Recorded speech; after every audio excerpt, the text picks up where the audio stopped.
let's start. Hi Valeria, how are you doing today? How are you feeling? Hello, thank you for having me. Very excited. It's a beautiful day. Okay, so let's start. As you know, many people, once they start their career in the hospitality and especially in the F&B industry, they get introduced to the tipping culture. And well, in every country is different, the tips and everything. So for example, in the States, it is 100% sure that the guest has to pay like 20% of the bill, and if he doesn't pay, a waiter can run after him and say like, oh, you didn't pay me back please, where are my tips? But in some countries it's not even a common thing, it's not introduced to the country. And let's dive a little bit deeper in this topic. And what I wanted to ask you, as some people don't know how to make tips, so my first question will be, well, if they haven't entered the hotel or restaurant, it's quite hard to make a first impression. Yeah, true.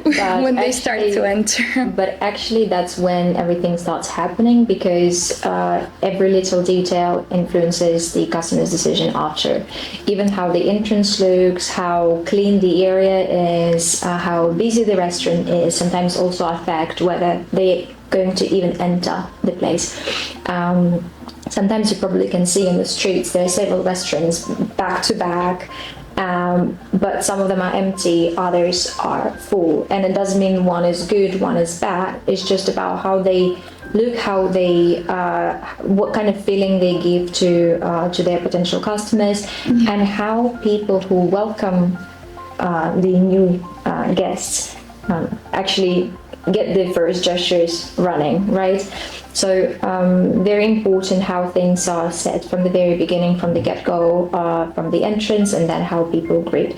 You have to be always smiling, you have to be happy to have them, you shouldn't give any energy of, oh, I don't want to be here, it's a bad day, it's the bad weather, or you should always be excited about their presence, about what's going to happen, and about what you get to offer to them. Yeah, I actually wanted to add. So when I had my first internship also in hospitality, I was working as a hostess, and all the time my supervisor, he was like telling me, Anna, you need to know our VIP, like their names and everything, because actually it is super important, because when the guest enters and you know already their name, you know, for example, if like where they want to sit on the couch and next to the window or next to the view and everything, I think it's super important. It's a really good first impression that you can make from the first second that your guests enter. So yeah, so my second question to you,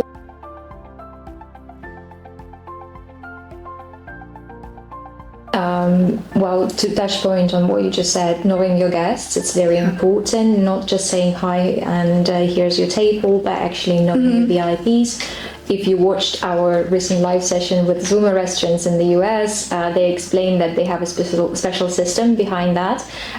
They have a booklet of all of the VIP guests who come very often, and they have also some details on their names, on what they normally order, their preferences, where they want to sit. And that's something that already creates a feeling that you're very welcome here. And then to create those memorable experiences, it's not only about doing the job right, as you said, it's also about creating the connection with the customer. And it comes also on the level when you serve them, what you offer to them, knowing what they want, suggesting the right things, reading what the customer wants, and trying to offer a little extra whenever you can.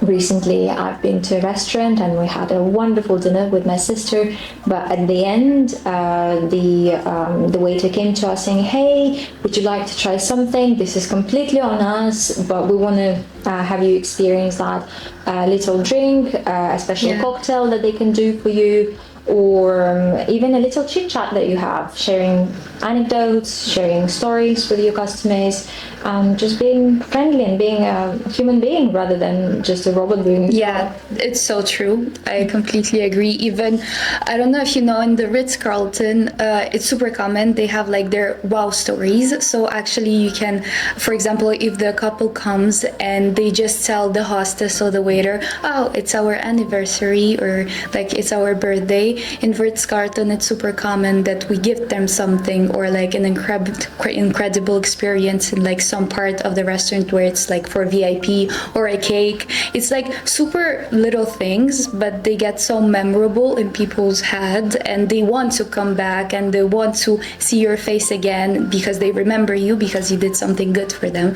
So yeah, I think it is very important to read the guests and to know when to interact with them. So then my question to you, Valeria, will be,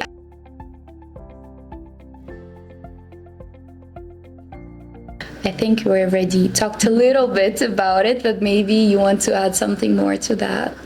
Definitely. Well, first, reading the gesture. Sometimes people start looking for things on table. Maybe there's a napkin missing, and you see that they're looking to wipe their hands, or they come with a cigarette and they're somewhere in the terrace. And okay, now you need to bring a little ashtray and to do that. If you bring a customer coffee, somehow it is already almost expected to have a little glass of water with that to refreshen yourself.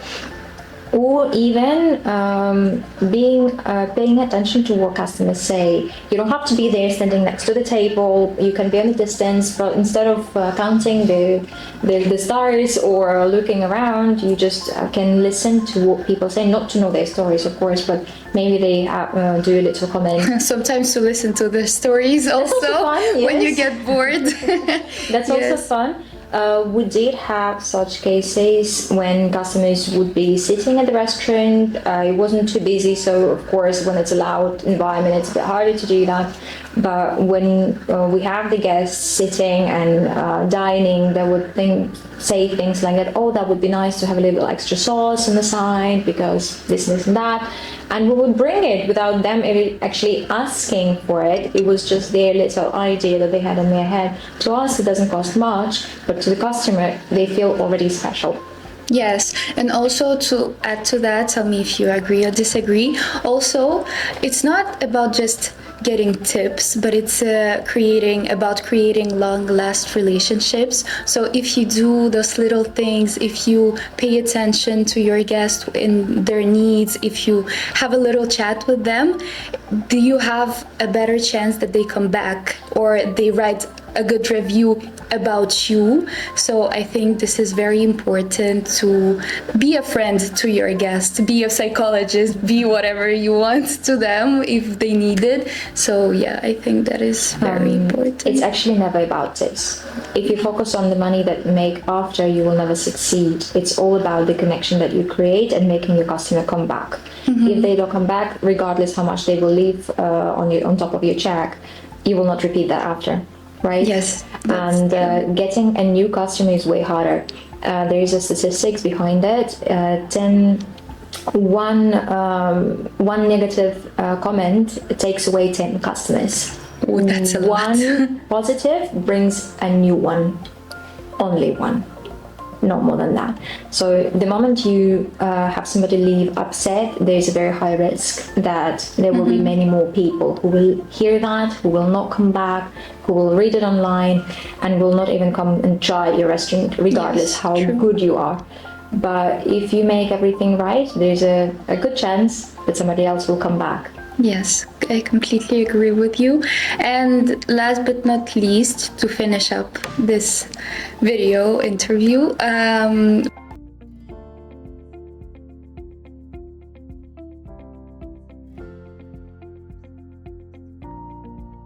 can act, or is there something specific? First of all, know your menu. Know what you offer, especially if you work in regardless where you work, but if you work in a fine dining restaurant or high-level hotels, you really need to know what you offer to your guests. because based on what your customer selects, you can then build up your upsell and say, hey, but this goes well with this. Yes, good pairing, maybe yes. good pairing, not only in wine, for example, but also in other little extra dishes that you can probably sell to the customers to try. Also always try to have the conversation. Try to build that connection. Don't be scared. People don't bite at their majority. They may look scary from a side, but all of them come there to enjoy, and as long as both parts enjoy the process, everything will go right. Yes, that's true. Thank you so much, Valeria. It was amazing. I think we all learned something new about F&B culture, tip and culture, hotels and everything. So thank you so much. It was You're welcome. super interesting. You're welcome.